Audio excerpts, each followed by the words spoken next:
The Art of War by Sun Tzu, translated by Lionel Giles. Part 7. Maneuvering.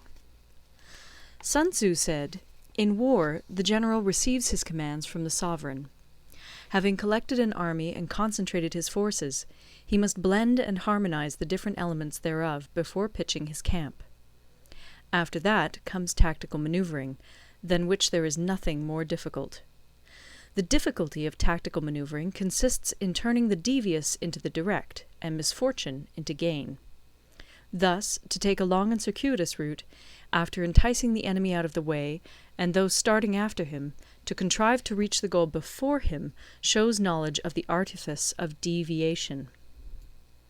Maneuvering with an army is advantageous, with an undisciplined multitude most dangerous. If you set a fully equipped army in march in order to snatch an advantage, the chances are that you will be too late. On the other hand, to detach a flying column for the purpose involves the sacrifice of its baggage and stores. Thus, if you order your men to roll up their buff coats and make forced marches without halting day or night, covering double the usual distance at a stretch, doing 100 li in order to wrest an advantage, the leaders of all your 3 divisions will fall into the hands of the enemy. The stronger men will be in front, the jaded ones will fall behind, and on this plan only 1/10 of your army will reach its destination. If you march 50 li in order to outmaneuver the enemy, you will lose the leader of your first division, and only half your force will reach the goal. If you march 30 li with the same object, 2/3 of your army will arrive. We may take it then that an army without its baggage train is lost. Without provisions, it is lost. Without bases of supply, it is lost. We cannot enter into alliances until we are acquainted with the designs of our neighbours. We are not fit to lead an army on the march unless we are familiar with the face of the country, its mountains and forests, its pitfalls and precipices, its marshes and swamps. We shall be unable to turn natural advantage to account unless we make use of local guides. In war, practice dissimulation and you will succeed. Whether to concentrate or to divide your troops must be decided by circumstances. Let your rapidity be that of the wind, your compactness that of the forest. In raiding and plundering be like fire, in immovability like a mountain. Let your plans be dark, and impenetrable as night, and when you move, fall like a thunderbolt. When you plunder a countryside, let the spoil be divided amongst your men. When you capture new territory, cut it up into allotments for the benefit of the soldiery. Ponder and deliberate before you make a move. He will conquer who has learnt the artifice of deviation. Such is the art of maneuvering. The Book of Army Management says, "On the field of battle, the spoken word does not carry far enough. Hence the institution of gongs and drums. Nor can ordinary objects be seen clearly enough. Hence the institution of banners and flags. Gongs and drums, banners and flags, are means whereby the ears and eyes of the host may be focused on one particular point. The host thus forming a single united body, it is impossible either for the brave to advance alone, or for the cowardly to retreat alone.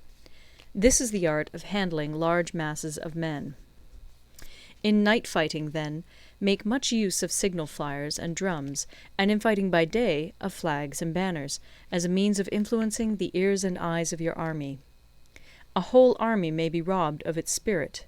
A commander-in-chief may be robbed of his presence of mind. Now, a soldier's spirit is keenest in the morning, by noonday it has begun to flag, and in the evening his mind is bent only on returning to camp. A clever general, therefore, avoids an army when its spirit is keen, but attacks it when it is sluggish and inclined to return. This is the art of studying moods. Disciplined and calm, to await the appearance of disorder and hubbub amongst the enemy. This is the art of retaining self-possession. To be near the goal, while the enemy is still far from it, to wait at ease while the enemy is toiling and struggling, to be well fed while the enemy is famished. This is the art of husbanding one's strength.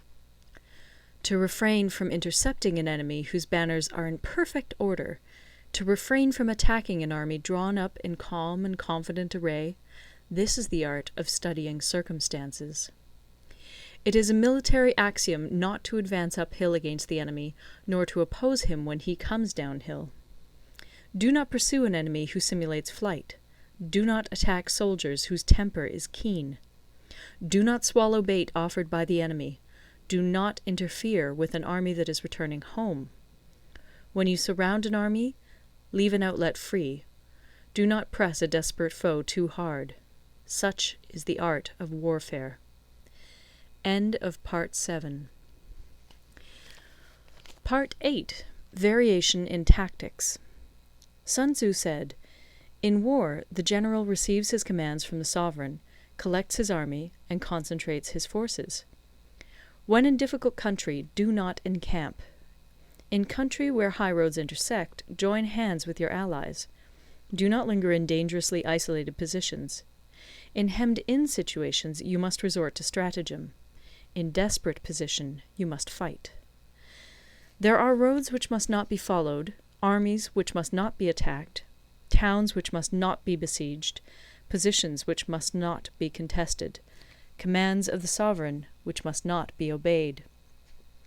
The general who thoroughly understands the advantages that accompany variation of tactics knows how to handle his troops.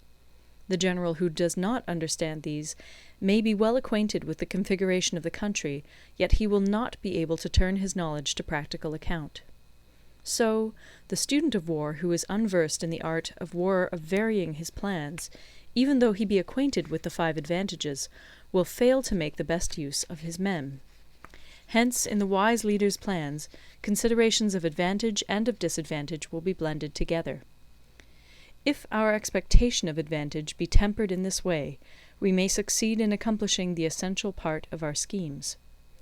If, on the other hand, in the midst of difficulties we are always ready to seize an advantage, we may extricate ourselves from misfortune. Reduce the hostile chiefs by inflicting damage on them, and make trouble for them, and keep them constantly engaged.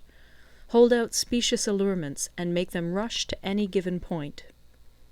The art of war teaches us to rely not on the likelihood of the enemy's not coming, but on our own readiness to receive him, not on the chance of his not attacking, but rather on the fact that we have made our position unassailable.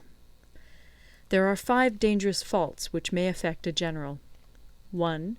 Recklessness, which leads to destruction. 2. Cowardice, which leads to capture. 3. A hasty temper, which can be provoked by insults. 4. A delicacy of honour, which is sensitive to shame. 5. Over-solicitude for his men, which exposes him to worry and trouble. These are the 5 besetting sins of a general, ruinous to the conduct of war. When an army is overthrown and its leader slain, the cause will surely be found among these 5 dangerous faults. Let them be a subject of meditation. End of Part 9.